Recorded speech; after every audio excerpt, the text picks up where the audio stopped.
Je pense à la nourriture toute la journée.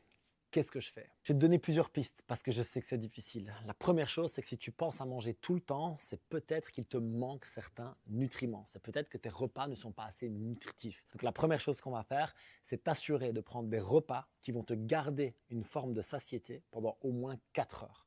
Pour ça, tu peux y mettre du bon gras avec de l'huile d'olive, des poissons gras, des avocats, quelques noix et bien sûr des protéines qui vont avoir tendance à améliorer cette sensation de satiété dans le temps. Pense aussi à mettre des fibres que tu digères bien. Moi, j'adore les carottes, les tomates quand c'est la saison.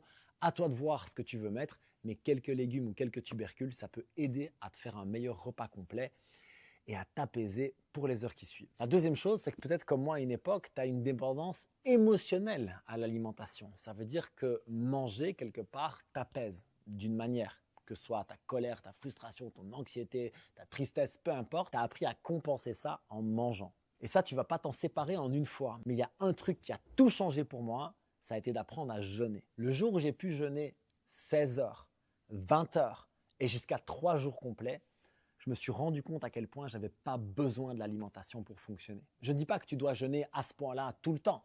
Juste faire l'expérience d'un jeûne progressif pour te détacher de cette nourriture. Tu vois, même aujourd'hui, à un moment donné, j'ai eu faim et j'avais encore quelque chose à faire. Et je me suis dit, je mangerai plus tard. Et j'ai mangé 1 heure et demie plus tard. Avant, c'était impensable. Le moment où j'avais faim, c'était maintenant, tout de suite, il me faut à manger.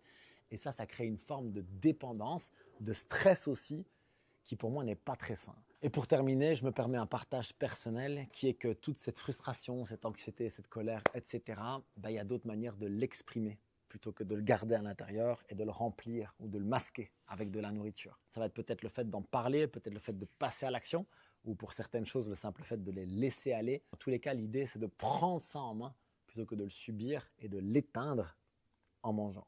J'espère que ça t'aide et si c'est le cas, tu peux simplement me le mettre en commentaire, ça me fera très plaisir et ça me donnera envie de te faire d'autres vidéos comme celle-là. Peace.